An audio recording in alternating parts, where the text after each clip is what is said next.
예언자는 주전 740년경에 유다 왕 우시야 왕이 죽은 해 예언자로 부름을 받습니다. 하나님의 소명은 이사야 예언자로 하여금 먼저 회개하게 했습니다. 입술이 부정한 자기가 거룩하신 하나님의 영광의 앞에 서 있다는 사실 때문에 굉장한 두려움과 떨림을 경험합니다. 하나님은 그런 이사야를 용서해 주시고 그래서 이사야는 하나님과 먼저 화해를 누리게 됩니다. 그리고 나서 패역한 하나님의 백성에게로 파송됩니다. 이사야 예언자는 하나님께 순종해서 이 권세 있고 예리한 그 하나님의 은혜의 말씀을 이제 전달하게 됩니다. 오늘 본문은 예언자가 패역하고 혼란한 시대 속에서 살아가는 제자들에게 주는 가르침입니다. 먼저 두 가지 명령문이 나옵니다. 너는 증거의 말씀을 싸매며 율법을 나의 제자 중에 봉함하라. 이 명령을 이사야 예언자에게 듣는 사람은 이사야 예언자가 전한 하나님의 말씀을 듣고서 이제 그 예언자의 뒤를 따르게 된 제자들 중에 한 사람으로 보입니다. 이사야의 제자들은 하나님의 말씀을 소중하게 여겼고 또 그 말씀의 가치를 무겁게 여길 것으로 기대됩니다. 왜냐하면 하나님의 말씀을 싸매라고 하기 때문입니다. 소중한 것을 훼손당하지 않도록 보호하는 것이 싸매는 것입니다. 또 봉함하는 것은 상자에 넣는 행위인데 이 하나님의 말씀을 그 말씀의 두루마리를 상자에 넣는 것입니다. 편지를 봉투에 넣어서 전달하는 것처럼 봉함하는 행위는 보내는 사람과 받는 사람이 있습니다. 봉함하게 되면 그 율법의 내용이 아무에게나 이렇게 공개되지 않고 열려 있지 않습니다. 도착한 편지를 조심스럽게 열어보는 사람에게 내용이 공개되는 것처럼 봉함된 말씀도 마찬가지입니다. 이사야는 제자들에게 하나님의 말씀이 훼손당하지 않게 싸매어라. 그리고 그 말씀의 내용을 충실하게 전달하는 자가 되어라. 이렇게 명령합니다. 그러면서 예언자는 이렇게 다짐을 합니다. 17절 이제 야곱 집에 대하여 낯을 가리우시는 여호와를 나는 기다리며 그를 바라보리라. 여기서 야곱 집은 북왕국 이스라엘을 가리킵니다. 이사야 예언자는 남왕국을 중심으로 그 수도 예루살렘을 중심으로 사역을 했지만 예언자들은 남왕국과 북왕국을 이제 나눠서 보는 것보다는 하나의 하나님의 백성으로 보고 사역했습니다. 여호와 하나님이 낯을 가리우신다는 것은 하나님께서 얼굴을 가리셨다, 호의 베푸시는 것을 멈추셨다는 뜻입니다. 민수기에서는 모세가 제사장들에게 이렇게 가르칩니다. 여호와는 내게 복을 주시고 너를 지키시기를 원하며 여호와는 그 얼굴로 내게 비추사 은혜 베푸시기를 원하며 여호와는 그 얼굴을 내게로 향하여 드사 평강 주시기를 원하노라 할지니라. 이렇게 제사장들은 하나님의 백성을 축복해라 이렇게 가르칩니다. 하나님께서 그 얼굴을 향해서 비추시고 은혜 베푸시기를 원한다 이렇게 축복해라 가르칩니다. 그런데 이제 하나님이 이 은혜의 얼굴을 하나님의 백성에게서 돌리셨다. 이사야 예언자는 주전 8세기 후반에 사역하면서 북왕국의 멸망을 경험합니다. 아수르 제국이 이제 그 지중해 해변가에 있는 팔레스타인까지 진출하면서 북왕국 이스라엘은 멸망하게 됩니다. 7장 17절 여호와께서 에브라임이 유다를 떠날 때부터 당하여 보지 못한 날을 너와 내 백성과 내 아비 집에 임하게 하시리니 곧 아수르 왕의 오는 날이니라. 열왕기하 17장 1절 6절 유다 왕 아하스 12년에 엘라의 아들 호세아가 사마리아에서 이스라엘의 왕이 되었고 9년을 치리했다. 호세아 9년에 아수르 왕이 사마리아를 취하고 이스라엘 사람을 사로잡아 아수르로 끌어갔습니다. 하나님은 야곱 집에 대하여 낯을 이때 가리우셨습니다. 하나님의 은혜가 하나님의 백성에게서부터 떠난 것으로 보입니다. 이런 상황에 예언자가 있습니다. 이사야 예언자는 그러나 이때 여전히 하나님을 기다리고 있습니다. 굳게 서 있습니다. 이사야 7장 9절, 만일 너희가 믿지 아니하면 정령이 굳게 서지 못하리라. 탄식하면서 하나님을 저주하고 떠나는 것, 이것은 하나님께 충실한 백성이 받은 전통이 아니었습니다. 탄식하면서도 여전히 소망을 가지고, 탄식하면서도 여전히 믿음을 지키는 것, 이것이 성도의 전통입니다. 시편 25편 15에서 17절, 내 눈이 항상 여호와를 앙망함은 내 발을 그물에서 벗어나게 하실 것이미로다. 주여, 나는 외롭고 괴롭사오니 내게 돌이키사 나를 긍휼히 여기소서. 내 마음의 근심이 많사오니 나를 곤란에서 끌어내소서. 그물에 걸렸지만 괴로움이 있지만, 곤란에 빠져서 근심이 많지만 여전히 하나님께 기도합니다. 이사야 예언자는 저 외적으로는 북쪽에 있는 이스라엘 왕국이 멸망하고, 또 내적으로는 유다와 예루살렘에서의 사역이 어려운 환경 가운데서도 굳게 서 있습니다. 왜냐하면 하나님을 바라보는 믿음 위에 서 있기 때문입니다. 이 이사야 예언자의 충실한 믿음은 하나님의 말씀, 그 말씀에 뿌리를 두고 있었습니다. 8장 11에서 14절, 여호와께서 강한 손으로 내게 알게 하셨고 이 백성의 길로 행하지 말 것을 내게 경성시켜 가라사대, 이 백성이 맹약한 자가 있다 말하여도 너희는 그 모든 말을 따라 맹약한 자가 있다 하지 말며, 그들의 두려워하는 것을 너희는 두려워하지 말며 놀라지 말고 만군의 여호와 그를 너희가 거룩하다 하고 그로 너희의 두려워하며 놀랄 자를 삼으라. 그러면 그가 거룩한 피할 곳이 되시리라. 이 당대 백성들은 아람과 북왕국이 위협할 때는 아수르에게 구원을 요청하고, 또 아수르의 위협 앞에서는 저 남쪽에 있는 이집트에 구원을 요청했습니다. 근데 그 길로 가지 말라. 하나님이 강하게 붙드신 자들은 그 백성의 길로 가지 말라, 이렇게 하십니다. 하나님의 백성이 두려워할 분, 거룩한 분으로 여길 분은 만군의 여호와시다. 그러면 그런 자들의 특권은 무엇이냐면 바로 하나님께서 거룩한 피난처가 되어주신다는 것이었습니다. 이 말씀 위에 굳게 선 자들이 이사야와 그의 제자들입니다. 이사야 예언자는 자기 자신과 제자들이 징조와 예표가 되었다, 이렇게 말합니다.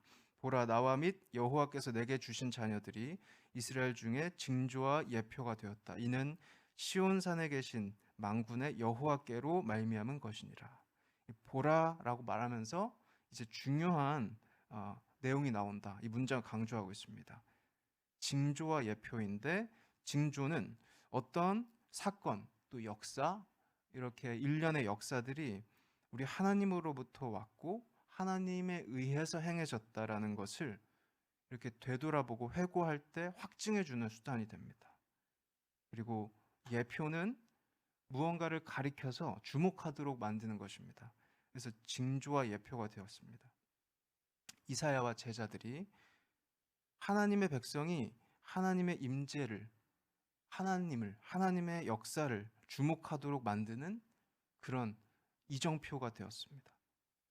그런데 이거는 그들이 어떻게 창의적으로 만들어낸 그런 방식이 아니라 시온산에 계신 만군의 여호와께로 말미암은 것이다, 이렇게 말하고 있습니다. 이것이 예언자들의 소명의식입니다. 이사야 8장 19절, 혹이 너희에게 고하기를 지절거리며 속살거리는 신접한 자와 마술사에게 물으라 하거든 백성이 자기 하나님께 구할 것이 아니냐, 산자를 위하여 죽은 자에게 구하겠느냐 하라. 이렇게 아수르와 여러 나라 사이에서 위기에 처했을 때, 구체적인 상황 속에서 어려움 한가운데 있을 때 우리의 충성의 대상이 갈라집니다. 아수르 제국이 팔레스타인 지역까지 왔을 때, 군대를 전개했을 때, 북왕국이 망하고 남왕국 유다도 위기에 처했을 때 당대의 많은 사람들은 대응 전략을 찾아서 여기 신접한 자 그리고 마술사를 찾습니다. 이것은 이 당시의 관습적인 선택이었습니다. 죽은 자들의 세계를 이 산자들의 세계와 연결해서 길을 찾는 것, 지절거리며 속살거리면서 죽은 자들의 세계와 소통하는 주문을 하는 것, 이것을 묘사하고 있는데, 그러나 우리 하나님의 징조와 예표를 보면서 하나님을 따라가는 사람들, 하나님의 백성들, 이들은 그 선택을 하지 말라는 것입니다. 시온산에 계신 우리 하나님께 속한 사람들은 하나님께 구해야지 신접한 자와 마술사들에게 구해서는 안 된다. 이 백성이 속한 분은 하나님이고 충성을 드려야 하는 분은 하나님이다. 이렇게 예언자는 말합니다. 20에서 22절, 마땅히 율법과 증거의 말씀을 쫓을지니 그들의 말하는 바가 이 말씀에 맞지 아니하면 그들이 정령히 아침빛을 보지 못하고 이 땅으로 헤매며 곤고하며 줄일 것이라. 그 줄일 때 번조하여 자기의 왕 자기 하나님을 저주할 것이며 위를 쳐다보거나 땅을 굽어보아도 환난과 흑암과 고통의 흑암뿐이리니 그들이 심한 흑암 중으로 쫓겨 들어가리라. 여기서는 이제 하나님께 충실하지 않음에 대한, 하나님께 불충함에 대한 경고가 주어집니다. 하나님의 백성 앞에는 주목을 요구하는, 관심을 요구하는 많은 목소리가 있지만 마땅히 청종해야 될 목소리는 다른 것이 아니라 하나님의 음성이다, 하나님의 말씀이다, 이렇게 말하고 있습니다. 목자가 양을 알고 양도 목자의 음성을 아는 것처럼 그렇습니다. 하나님의 말씀은 다른 모든 목소리가 준수해야 하는 규범, 그리고 거기에 비추어 판단되는 기준입니다. 하나님의 백성의 주목과 관심을 요구하는 많은 목소리가 있지만 이 모든 목소리와 사상과 이론들은 하나님의 말씀의 시험을 통과해야 합니다. 통과하지 못하면 그들은 아침빛을 보지 못한다. 밤 사이에 소멸한다. 이렇게 말합니다. 그 목소리의 주인들은 길을 잃고 방향을 잃습니다. 그래서 헤매게 되고 생수의 근원에서 분리된 상태에 놓입니다. 번조하다라는 것은 초조함에 빠지게 된다는 것입니다. 이 불안과 초조는 이들로 하여금 마땅히 경외할 분을 거꾸로 저주하게 합니다. 자신이 초조하기 때문에 하나님을 경외하지 않고 오히려 욕합니다. 마치 욥의 아내가 재난을 만난 욥한테 하나님을 욕하고 자살하라라고 했던 것처럼 그렇습니다. 그리고 이들은 위를 보아도 또 땅을 굽어 보아도 어디를 보아도 그 상황으로부터 벗어날 방법을 찾을 수 없습니다. 온통 모든 방향에 환란이 있고 어두움이 그들을 감싸고 있습니다. 벗어날 길을 찾으려고 하면 할수록 깊은 흑암 속으로 더 들어갑니다. 이것이 바로 우리 하나님 말씀에 합당하지 않은 방식으로 자기의 목소리를 높이는 자들에게 주어지는 경고입니다. 그래서 오늘 본문에서 배우게 되는 내용들이 4가지가 있습니다. 첫 번째로는 하나님의 백성은 하나님의 말씀을 청종해야 한다는 것입니다. 하나님의 백성 절반이 아수르 제국에 의해서 멸망당했을 때 하나님의 백성의 땅에는 어둠이 임하는 것으로 보였습니다. 그러나 하나님의 백성에게는 등불이 있습니다. 잠언 6장 23절, 대저 명령은 등불이요 법은 빛이요 훈계의 책망은 곧 생명의 길이라. 하나님은 명령하시고 그래서 길을 비추시고 가게 하십니다. 인도하시고 그곳으로 앞서 가십니다. 생명의 길로 인도하시기 위해서는 때로는 책망하시기까지 합니다. 그래서 하나님의 백성은 하나님의 말씀이 훼손당하지 않도록 소중하게 싸매는 것, 그리고 봉함된 하나님의 말씀에 합당한 수신자가 될 수 있도록 그 말씀을 즐거이 묵상해야 합니다. 두 번째로는 다른 음성들은 분별해야 합니다. 하나님의 백성의 삶의 기준이 되는 것, 또 규범이 되는 것은 하나님의 말씀입니다. 세상에 있는 여러 목소리들이 있지만 우리의 좋아요를 요구하지만 그러나 우리는 그들의 목소리를, 그들의 주장을 하나님의 말씀에 맞는지 맞지 않는지 분별을 해야 합니다. 맞지 않으면 그리고 따르지 않습니다. 요한복음 10장 1에서 5절 내가 진실로 너희에게 이르노니 양의 우리의 문으로 들어가지 아니하고 다른 데로 넘어가는 자는 절도며 강도요 문으로 들어가는 이가 양의 목자라. 문지기는 그를 위하여 문을 열고 양은 그의 음성을 듣나니 그가 자기 양의 이름을 각각 불러 인도하여 내느니라. 자기 양을 다 내어 놓은 후에 앞서가면 양들이 그의 음성을 아는 고로 따라오되 타인의 음성은 알지 못하는 고로 따르지 아니하고 도리어 도망하느니라. 여기 양이 있고 양떼가 있고 양의 우리가 있습니다. 또 문지기가 있습니다. 문지기는 임무는 목자에게 문을 열어주는 것이고 강도에게는 문을 열어주지 않는 것입니다. 그래서 강도는 문을 열어주지 않기 때문에 다른 데로 넘어서 들어갑니다. 은밀하게. 목자는 양들의 이름을 각각 알고 있을 정도로 한 양을 다 알고 있을 정도로 잘 알고 애정이 있습니다. 놀라운 것은 그런데 양들도 목자를 알아보고 그 목소리를 분별할 수 있다는 것입니다. 그래서 우리는 하나님의 말씀을 청종하고 다른 음성은 분별할 수 있어야 합니다. 세 번째로 하나님의 말씀을 청종하는 자의 특권은 우리 하나님이 거룩한 피난처가 되어주시고 우리는 믿음으로 굳게 설 수 있다는 것입니다. 하나님이 얼굴을 가리셨을 때, 은혜를 거두셨을 때, 그래서 어둠이 찾아왔을 때 이사야는 여전히 하나님을 기다리고 바라보고 있습니다. 하나님을 믿는 자로 이사야는 여전히 굳게 서 있습니다. 흔들리지 않고 믿는 자는 이렇게 굳게 설 수 있습니다. 의인은 믿음으로 삽니다. 이사야가 이렇게 어둠 속에서도 굳게 서 있을 수 있었던 것은 우리 하나님의 말씀을 청종했기 때문에 그렇습니다. 8장 11절 여호와께서 강한 손으로 내게 알게 하시며 이 백성의 길로 행치 말 것을 내게 경성시켜 가라사대. 하나님이 강한 손으로 붙드시고 친히 이사야를 가르쳐 주시고 말씀하시고 그래서 하나님의 뜻을 알게 하셨습니다. 이렇게 하나님의 말씀에 뿌리를 내리게 되면 그 사람은 바람에 날아가지 않고 홍수가 나도 여전히 서 있습니다. 하나님의 말씀은 광풍도 잔잔하게 하시는 그런 권세가 있는 말씀입니다. 이 말씀 안에 거하는 사람이 시절을 쫓아서 열매를 맺습니다.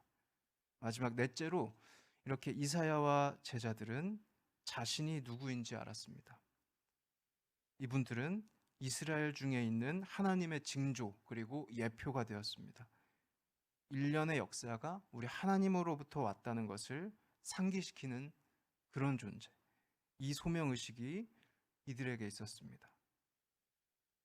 예레미야도 내가 너를 복중에 짓기 전에 알았다는 하나님의 말씀을 듣고 예언자로 소명받았고 에스겔 예언자도 여호와의 보좌를 보며 소명을 받았고 교회를 핍박하던 바울도 자기가 오히려 핍박을 받으면서까지 예수님의 이름을 전하기 위한 사도로 소명됩니다.